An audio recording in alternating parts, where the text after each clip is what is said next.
ಪಿತನ ಸುತನ ಮತ್ತು ಪವಿತ್ರಾತ್ಮರ ನಾಮದಲ್ಲಿ ಆಮೆನ್. ನಮಗೆ ವಿರುದ್ಧವಾದ ಆಯುಧಗಳು, ತಂತ್ರ ಮಂತ್ರಗಳು ಫಲಿಸೋದಿಲ್ಲ. ಸೈತಾನ ತಲೆಯನ್ನು ಜಜ್ಜಿದಾತನು, ನನ್ ಕರ್ತ ನನ್ನೊಡನೆ ವಾಸ ಮಾಡುವ. ನಮಗೆ ವಿರುದ್ಧವಾದ ಆಯುಧಗಳು, ತಂತ್ರ ಮಂತ್ರಗಳು ಫಲಿಸೋದಿಲ್ಲ. ಸೈತಾನ ತಲೆಯನ್ನು ಜಜ್ಜಿದಾತನು, ನನ್ ಕರ್ತ ನನ್ನೊಡನೆ ವಾಸ ಮಾಡುವ. ಪ್ರಭು ಕ್ರಿಸ್ತರಲ್ಲಿ ಆತ್ಮೀಯ ಸಹೋದರ ಸಹೋದರಿಯರೇ, ಈ ದಿನದ ಮುಂಜಾನೆಯ ಜೀವಸ್ವರ ಕೀರ್ತನೆಗಳು ಪ್ರಾರಂಭ ಮಾಡಿದೆವು. ಕೀರ್ತನೆ 1 ಆಯ್ತು, 2 ಆಯ್ತು, ಇವತ್ತು ಕೀರ್ತನೆ 3. ಶತ್ರು ಬಾಧಿತನ ಸುಪ್ರಭಾತ ಗೀತೆ. ಶತ್ರುಗಳಿಂದ ಬಾಧಿಸಲ್ಪಟ್ಟು ಸುಪ್ರಭಾತ ಅಂದ್ರೆ ಮುಂಜಾನೆ ಎದ್ದು ದೇವರಿಗೆ ಹಾಡುವಂತ ಗೀತೆ.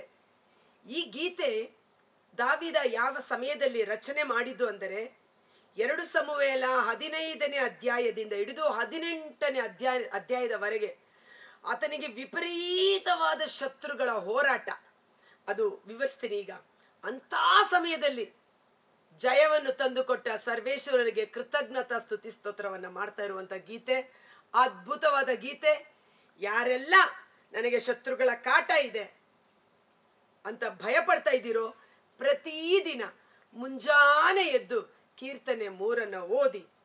ಇಲ್ಲ ಬೆಳಿಗ್ಗೆಯಿಂದ ಆಫೀಸಲ್ಲಿ ದುಡ್ದು ಬಂದು ಅವ್ರು ನನಗೆ ವಿರುದ್ಧವಾಗಿ ಕಂಪ್ಲೇಂಟ್ ಮಾಡಿದ್ದಾರೆ, ಇವರೇನೋ ಕುತಂತ್ರ ಮಾಡ್ತಾ ಇದ್ದಾರೆ ಅಂತ ಶತ್ರುದು ಭಯ ಇದೆಯಾ? ನಿದ್ರೆ ಮಾಡಕ್ಕಾಗ್ತಾ ಇಲ್ವಾ? ರಾತ್ರಿ ಮಲಗೋದಿಕ್ಕೆ ಮೊದಲು ಕೀರ್ತನೆ 3 ಓದಿ ಆರಾಮಾಗಿ ಮಲಗಿ. ಬೆಳಿಗ್ಗೆ ನೀವು ಎದ್ದೇಳುವಾಗ ದೇವರು ಕಾರ್ಯ ಮಾಡಿರುವುದನ್ನು ನೀವು ನೋಡ್ತೀರಾ. Praise the lord. ನನ್ನ ಜೀವಿತದಲ್ಲಿ ನಾನು ಅನೇಕ ಸಂದರ್ಭಗಳಲ್ಲಿ ಅನುಭವಿಸಿದ್ದೇನೆ. ಅದಕ್ಕಾಗಿ ನಿಮಗೂ ಸಹ ಈ ಟಿಪ್ಸ್ ಹೇಳ್ಕೊಡ್ತಾ ಇದ್ದೀನಿ. ಕೀರ್ತನೆ 3 ಬಹಳ ಪವರ್ಫುಲ್ ಕೀರ್ತನೆ.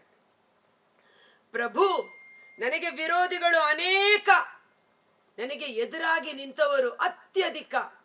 ಅಲ್ಲಿ ದಾವೀದರಸ ಹೇಳ್ತಾನೆ, ದೇವಾ ನನ್ನ ತಲೆ ಕೂದಲಿನಷ್ಟು ಶತ್ರುಗಳು ನನಗಿದ್ದಾರೆ. ಅಂದ್ರೇನು?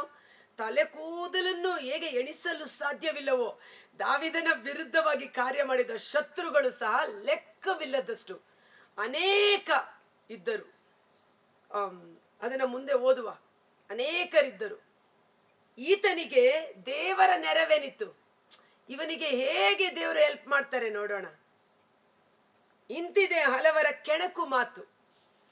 ಜನರು ಹೇಗೆ ಮಾತಾಡ್ತಾ ಇದ್ದಾರೆ, ಈತನಿಗೆ ದೇವರು ಹೇಗೆ ಹೆಲ್ಪ್ ಮಾಡ್ತಾರೆ ನೋಡೋಣ.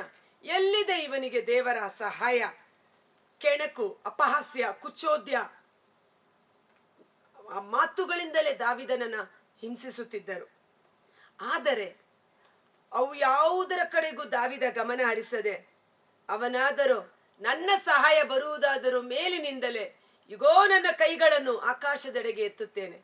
ನನ್ನ ರಕ್ಷಕ, ನನ್ನ ಯೇಸು ನನ್ನ ರಕ್ಷಕ, ನನ್ನ ಸಹಾಯ ಬರುವುದು ಮೇಲಿನಿಂದಲೇ. ಆಮೆನ್ ಎಂದು ಟೈಪ್ ಮಾಡೋಣ. ನನ್ನ ಯೇಸು ನನ್ನ ರಕ್ಷಕ, ನನ್ನ ಸಹಾಯ ಬರುವುದಾದರೂ ಮೇಲಿನಿಂದಲೇ ಎಂದು ನಾನು ಪರ್ವತಗಳ ಕಡೆಗೆ, ಪರಲೋಕದ ಕಡೆಗೆ ನನ್ನ ಕಣ್ಣುಗಳನ್ನು ಎತ್ತುವೆನು, ಕರಗಳನ್ನು ಎತ್ತುವೆನು ಎಂದು ಹೇಳ್ತಾನೆ. ಕೀರ್ತನೆ 3 ಆತ ಹೇಳುವ ಪ್ರಾರ್ಥನೆ ನೋಡಿ. ಪ್ರಭು, ನೀನಾದರೋ ನನಗೆ ರಕ್ಷೆ, ನನ್ನ ರಕ್ಷೆ, ನನ್ನ ಬಂಡೆ, ನನ್ನ ಕೋಟೆ, ನನ್ನ ಸರ್ವಸ್ವ. ಪ್ರಭು ನೀನೇ ನನ್ನನ್ನು ರಕ್ಷಿಸುವ ರಕ್ಷಕ. ವಿಜಯದಾತ. ವಿಜಯದಾತ ಅಂದ್ರೆ ಜಯವನ್ನ ನೀಡುವಾತನು. ನಾನು ತಲೆ ಎತ್ತಿ ನಡೆಯುವಂತೆ ಮಾಡುವಾತ. ಅದ್ಭುತಕರವಾದ ಅನುಭವ.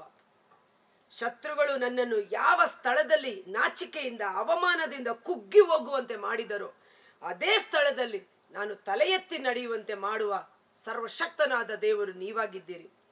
ಸ್ವರವೆತ್ತಿ ಎನ್ನ ಪ್ರಭುವಿಗೆ ನಾ ಮೊರೆ ಇಡುವೆನು, ಸಿರಿಶಿಖರದಿಂದ ಆತನು ಸದುತ್ತರ ನೀಡುವನು.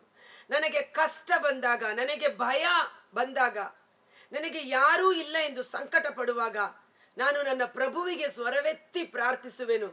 ಆತನು ನನ್ನ ಪ್ರಾರ್ಥನೆಗೆ ಸದುತ್ತರವನ್ನ ನೀಡುವ ದೇವರಾದ ಕಾರಣ ಹಾಯಾಗಿ ಮಲಗಿ ನಿದ್ರಿಸುವೆನು, ಸುಖಿಯಾಗಿ ಮರಳಿ ಎದ್ದೇಳುವೆನು. ಯಾರಿಗೆಲ್ಲ ನಿದ್ರೆ ಬರಲ್ಲ? ಯಾಕೆ ಹೇಳಿ? ಭಯ, ಆಂಗ್ಸೈಟಿ, ಚಿಂತೆ, ನಾಳೆಯ ಕುರಿತು ಯೋಚನೆ, ಮಕ್ಕಳ ಕೆಲಸ, ಮದುವೆ, ಸಾಲ, ಇವೆಲ್ಲ ಮನಸ್ಸಿನಲ್ಲಿ ತುಂಬಿಕೊಂಡಾಗ ಅವರಿಗೆ ನಿದ್ರೆ ಇಲ್ಲ, ಹೊರಳಾಡ್ತೀವಿ. ಆದರೆ ದೇವರ ವಾಕ್ಯ ಹೇಳುತ್ತೆ, ಹಾಯಾಗಿ ಮಲಗಿ ನಿದ್ರಿಸುವೆನು, ಸುಖಿಯಾಗಿ ಮರಳಿ ಎದ್ದೇಳುವೆನು. ಕಾಯ್ದು ಕಾಪಾಡುವನು ಪ್ರಭು ನನ್ನನ್ನು. ಆಮೆನ್. ಶತ್ರುಗಳು ಸಾವಿರಾರಿದ್ದರು, ನಾನವರಿಗೆ ಅಂಜೆನು. ಸುತ್ತುವರೆದು ಸನ್ನದ್ಧರಾಗಿದ್ದರು, ನಾನು ಭಯಪಡೆನು. ಎದ್ದೇಳು ದೇವ, ಕಾಪಾಡ ಬಾ ಪ್ರಭುವೆ. ವೈರಿಗಳ ದವಡೆ ಬಡಿದವನು ನೀನಲ್ಲವೇ? ದುರುಳರು ದುರ್ಜನರ ಹಲ್ಲು ದುರಿಸಿದವನು ನೀನಲ್ಲವೇ? ಜಯ ವಿಜಯ. ಜ್ಞಾನೋಕ್ತಿ 21:31 ನೋಡ್ತೇವೆ. ಅಶ್ವಬಲ, ಕುದುರೆ ಬಲ, ಕುದುರೆ ಸೈನ್ಯ ಯುದ್ಧಕ್ಕೆ ಸಿದ್ಧವಾಗಿದೆ. ಆದರೆ ಜಯವೋ ಕರ್ತನದು, ಜಯವು ದೇವರ ಮಕ್ಕಳದು. ಜಯ ವಿಜಯ ಲಭಿಸುವುದು ಪ್ರಭುವಿನಿಂದಲೇ. ನಿನ್ನ ಆಶೀರ್ವಾದವಿರಲಿ ಪ್ರಭು ಸದಾ ನಿನ್ನ ಪ್ರಜೆಯ ಮೇಲೆ. ಯಾಕಂದ್ರೆ ದಾವೀದನ ವಿಷಯದಲ್ಲಿ ಅರಸ ಸೌಲನಿಗಾಗಿ ಗೋಲಿಯಾತನನ್ನ ಸಂಹಾರ ಮಾಡಿದ ದಾವೀದ.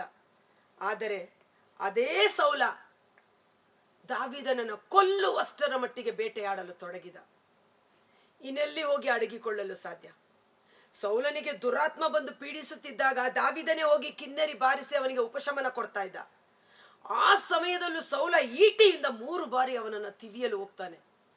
ಅಲ್ಲೂ ದೇವರು ಅವನನ್ನ ಕಾಪಾಡ್ತಾರೆ. ಯುದ್ಧ ಭೂಮಿಗಳಲ್ಲಿ, ಮರುಭೂಮಿಯ ಪ್ರಯಾಣದ ಸಮಯದಲ್ಲಿ ಅನೇಕ ಶತ್ರುಗಳ ಕಾಟ. ಎಷ್ಟೋ ವರ್ಷಗಳು, 40 ವರ್ಷಗಳಿಗಿಂತ ಮಿಗಿಲಾಗಿ ಮರುಭೂಮಿಯ ಜೀವನ, ಪ್ರಾಣ ಭಯದಿಂದ ಓಡಿ ಹೋಗಿ ಒಂದು ಚಿಕ್ಕ ಸೈನ್ಯ ಇಟ್ಟುಕೊಂಡು ಹೋರಾಟ. ಹಂತ ಹಂತವಾಗಿ ದೇವರು ಜಯ ಕೊಡ್ತಾರೆ. ಈತ ಅರಸನಾದ ಮೇಲೂ ಸ್ವಂತ ಮಗ ಅಬ್ಷಲೋಮ ದಾವೀದನಿಗೆ ವಿರುದ್ಧವಾಗಿ ನಿಲ್ತಾನೆ. ತನ್ನ ಸ್ವಂತ ಸೇನಾಪತಿ, ನಂಬಿಕಸ್ಥನಾದ ಸೇನಾಪತಿ ಅಹಿತೋಫೆಲೆಸ್ ದಾವೀದನನ್ನ ನಾಶ ಮಾಡಬೇಕೆಂದು ಜೊತೆಗೆ ಇರ್ತಾನೆ. ಸೇನಾಪತಿ, ಚೀಫ್ ಕಮಾಂಡೋ ಅಂತ ಹೇಳ್ತೀವಲ್ಲ, ಸೇನಾಪತಿ, ಎಷ್ಟೋ ವರ್ಷಗಳಿಂದ ದಾವೀದನೊಟ್ಟಿಗಿದ್ದವನು, ವಯಸ್ಸಾಗಿದ್ದ ಹಿರಿಯ ಸೇನಾಪತಿ ಅಹಿತೋಫೆಲೆಸ್. ಅವನೇನ್ ಮಾಡ್ತಾನೆ? ದಾವೀದನಿಗೆ ಸಮಯ ಸಂದರ್ಭ ಸಾಧಿಸಿ ದಾವೀದನನ್ನು ಕೊಲ್ಲಬೇಕೆಂದು ಕೆಟ್ಟ ಆಲೋಚನೆಯನ್ನು ಮಗ ಅಬ್ಷಲೋಮನಲ್ಲಿ ತುಂಬಿಸ್ತಾನೆ. ಆದರೆ ದೇವರು ಶತ್ರುಗಳ ಆಲೋಚನೆಯನ್ನ ನಿರರ್ಥಕ ಮಾಡುವ ದೇವರು.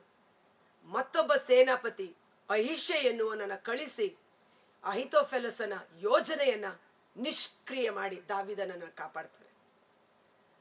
ಅನೇಕ ಯುದ್ಧಗಳು, ಅನೇಕ ವೈರಿಗಳು. ಆದರೂ ದಾವೀದ ಅರಸನಾಗಿ ಕುಳಿತು ಆಳ್ವಿಕೆ ಮಾಡಲು ಪ್ರಾರಂಭ ಮಾಡಿದ. ಅದಕ್ಕೆ ದಾವೀದ ಹೇಳ್ತಾನೆ, ನನ್ನ ಶತ್ರುಗಳು ಅನೇಕ, ನನ್ನ ಸುತ್ತಲೂ ನಿಂತಿರುವ ವೈರಿಗಳು ಅನೇಕ, ಆದರೆ ನಾನು ಭಯಪಡುವುದಿಲ್ಲ. ಯೇಸು ನನ್ನೊಡನೆ ನೀನಿರಲು ನನಗ್ಯಾವುದೇ ಭಯವಿಲ್ಲ. ಹೌದಲ್ವಾ? ದಾವೀದ ಹೇಳ್ತಾನೆ, ನನ್ನ ಹಿಂದೆ ನೀನಿರುವೆ, ಮುಂದೆ ನೀನಿರುವೆ, ಎಡಗಡೆ ನೀನಿರುವೆ, ಬಲಗಡೆ ನೀನಿರುವೆ. ಯೇಸು ನನ್ನೊಡನೆ ಇದ್ದಾರೆ. ಜಯ ವಿಜಯ ಲಭಿಸುವುದು ಪ್ರಭುವಿನಿಂದಲೇ. ನನ್ನ ಯೇಸು ನನ್ನ ರಕ್ಷಕ. ಆದ ಕಾರಣ ಹಾಯಾಗಿ ಮಲಗಿ ನಿದ್ರಿಸ್ತಾನೆ, ಸುಖಿಯಾಗಿ ಮರಳಿ ಎದ್ದೇಳುತ್ತಾನೆ. ಒಂದು ಕ್ಷಣ ಕಾಲ ನಾವು ಕಣ್ಗಳನ್ನು ಮುಚ್ಚೋಣ. ಕರ್ತರಾದ ಯೇಸುವೇ, ಮುಂಜಾನೆ ಜೀವ ಸ್ವರವನ್ನು ಆಲಿಸುತ್ತಿರುವ ಪ್ರತಿಯೊಬ್ಬ ಸಹೋದರ ಸಹೋದರರು, ಅವರ ಕುಟುಂಬಗಳನ್ನು ನಿಮ್ಮ ಕರಗಳಿಗೆ ಸಮರ್ಪಿಸುತ್ತೇನೆ. ಹೇಗೆ ದಾವೀದನು, ನನ್ನ ಒಂದು ದೊಡ್ಡ ಸೈನ್ಯ ನನಗೆ ಎದುರಾಗಿ ಬಂದರು, ನನ್ನ ಸುತ್ತಲೂ ಶತ್ರುಗಳು ಆವರಿಸಿಕೊಂಡರೂ ಸಹ ದೇವರು ನನ್ನೊಟ್ಟಿಗಿರುವ ಕಾರಣ ನಾನು ಭಯಪಡುವುದಿಲ್ಲ. ನಾನಾದರೂ ನಿಶ್ಚಿಂತೆಯಾಗಿರುವೆನು. ಕಾರಣ ದಾವೀದನಿಗೆ ಒಂದು ವಿಶ್ವಾಸ, ಆತನನ್ನು ಅಭಿಷೇಕ ಮಾಡಿ ಕರೆದದ್ದು ದೇವರು. ದೇವರು ನನ್ನೊಂದಿಗಿದ್ದಾರೆ. ನಾನು ಸುನ್ನತಿ ಮಾಡಿಸಿಕೊಂಡವನು. ನನ್ನ ಪ್ರಾಣ ದೇವರಲ್ಲಿ ಮರೆಯಾಗಿದೆ. ನನ್ನ ಪ್ರಾಣಕ್ಕೆ ಹೊಣೆ ಸರ್ವೇಶ್ವರದ ದೇವರು ಎಂದು ವಿಶ್ವಾಸ ಅವನಲ್ಲಿ ಕಾರ್ಯ ಮಾಡಿತು. ಅದನ್ನೇ ಅವನು ಧ್ಯಾನಿಸುತ್ತಿದ್ದ. ಇವತ್ತು ನಮಗೂ ಸಹ ಶತ್ರುಗಳು ಅನೇಕರಿರಬಹುದು. ರೋಗ, ಸಮಸ್ಯೆ, ಸಾಲ, ಮಕ್ಕಳ ಮದುವೆ, ಮಕ್ಕಳ ಕೆಲಸ ಕಾರ್ಯಗಳು, ಮಕ್ಕಳ ವಿದ್ಯಾಭ್ಯಾಸ, ಮಕ್ಕಳ ಒಂದು ಅವಿಧೇಯತೆ, ದುರಭ್ಯಾಸಗಳು, ದುಶ್ಚಟಗಳು, ಗಂಡ ಹೆಂಡತಿ, ನಾನಾ ವಿಧವಾದ ರೀತಿಯಲ್ಲಿ ಶತ್ರು ನಿಮ್ಮ ಮನಸ್ಸಿನ ಆಲೋಚನೆಗಳನ್ನು ಮುತ್ತಿಗೆ ಹಾಕಿಕೊಂಡಿರಬಹುದು. ನಿದ್ರೆ ಇಲ್ಲ, ಶರೀರದಲ್ಲಿ ಆರೋಗ್ಯವಿಲ್ಲ, ಭಯ ಭೀತಿಯಿಂದ ನೀವು ತುಂಬಿ ತತ್ತರಿಸಿ ಹೋಗಿರಬಹುದು. ಈ ಮುಂಜಾನೆ ವೇಳೆ ಈ ಶತ್ರು ಬಾಧಿತನ ಸುಪ್ರಭಾತ ಗೀತೆಯನ್ನ ಧೈರ್ಯದಿಂದ ಮತ್ತೊಮ್ಮೆ ಓದಿ ಅರಿಕೆ ಮಾಡೋಣ. ದೇವರು ನನ್ನೊಂದಿಗಿದ್ದು ನಾನು ತಲೆ ಎತ್ತಿ ನಡೆಯುವಂತೆ ಮಾಡುವ ಕರ್ತರು. ಶತ್ರುಗಳ ಮುಂದೆ ನನಗೆ ಔತಣವನ್ನು ಏರ್ಪಡಿಸಿ, ನನ್ನ ತಲೆಗೆ ತೈಲವನ್ನು ಹಚ್ಚಿಸಿ, ನನ್ನ ಪಾನಪಾತ್ರೆಯನ್ನು ತುಂಬಿ ನನ್ನನ್ನು ಆಶೀರ್ವಾದ ಮಾಡುವ ಯೇಸು ಶುಭವೂ ಕೃಪೆಯು ನಮ್ಮನ್ನು ಸದಾ ಕಾಲ ಆಳ್ವಿಕೆ ಮಾಡುವಂತಾಗಲಿ. ನಮ್ಮನ್ನು ಕಾಡುತ್ತಿರುವ ಸಕಲ ವಿಧವಾದ ಶತ್ರು ಬಾಧೆಗಳಿಂದ ಯೇಸು ನಾಮದಲ್ಲಿ ಸಂಪೂರ್ಣವಾದ ಬಿಡುಗಡೆ ಉಂಟಾಗಲಿ. ದೇವರ ಶಾಂತಿ ಸಮಾಧಾನ ನಮ್ಮ ಹೃನ್ಮನಗಳಲ್ಲಿ ಆಳ್ವಿಕೆ ಮಾಡಲಿ. ಯೇಸುವೆ ಜೀವಸ್ವರವನ್ನು ಆಲಿಸುತ್ತಿರುವ ಪ್ರತಿಯೊಬ್ಬ ಕುಟುಂಬಗಳಲ್ಲಿ ಪವಿತ್ರಾತ್ಮರ ಪ್ರೀತಿ, ಶಾಂತಿ, ಸಮಾಧಾನ, ನಿದ್ರಾಹೀನತೆ ನೀಗಿ ಹೋಗಲಿ. ಪರಿಪೂರ್ಣವಾದ ಸುಖಕರವಾದ ನಿದ್ರೆಯನ್ನು ಅನುಗ್ರಹಿಸಿರಿ. ನನ್ನ ಭಕ್ತರಿಗೆ ನಿದ್ರೆಯಲ್ಲೇ ನಾನು ಪೋಷಣೆ ಮಾಡುತ್ತೇನೆ ಎಂದು ವಾಗ್ದಾನ ಮಾಡಿರುವ ಪ್ರಭು ಯೇಸುವಿನ ಆಶೀರ್ವಾದ ನಮ್ಮಲ್ಲಿ, ನಮ್ಮ ಕುಟುಂಬದಲ್ಲಿ, ನಮ್ಮ ಮಕ್ಕಳಲ್ಲಿ ಕಾರ್ಯ ಮಾಡಲಿ. ನಮಗೆ ವಿರುದ್ಧವಾಗಿ ನಿಂತಿರುವ ಶತ್ರುಗಳ ಎಲ್ಲ ಆಯುಧಗಳು, ತಂತ್ರ ಮಂತ್ರಗಳು ಯೇಸು ನಾಮದಲ್ಲಿ ನಿಷ್ಕ್ರಿಯವಾಗಲಿ. ಪ್ರಭು, ನಿಮ್ಮ ಆಶೀರ್ವಾದ ಸದಾ ನಿಮ್ಮ ಪ್ರಜೆಗಳಾದ ನಮ್ಮ ಮೇಲೆ, ನಮ್ಮ ಸಂತತಿ ಸಂತಾನದ ಮೇಲೆ ನೆಲೆಸಿರಲಿ. ಯೇಸುವಿನ ಅದ್ಭುತಕರವಾದ ನಾಮದಲ್ಲಿ ಪ್ರಾರ್ಥಿಸಿ ಬೇಡಿ ಹೊಂದಿಕೊಳ್ಳುತ್ತೇವೆ. ಆಮೆನ್. God bless you. ಈ ವಿಡಿಯೋ ಲಿಂಕನ್ನು ಪರರಿಗೂ ಶೇರ್ ಮಾಡಿ. ಪ್ರತಿದಿನ ಬೆಳಿಗ್ಗೆ ಅಥವಾ ರಾತ್ರಿ ಕೀರ್ತನೆ 3 ಓದಿ ಹಾಯಾಗಿ ಮಲಗಿ ನಿದ್ರಿಸಿ ಸುಖಿಯಾಗಿ ಮರಳಿ ಎದ್ದೇಳಿ. ನಿದ್ರೆಯಲ್ಲೇ ಪ್ರಭು ನಮ್ಮನ್ನು ಪೋಷಣೆ ಮಾಡುವವರಾಗಿದ್ದಾರೆ. Thank you.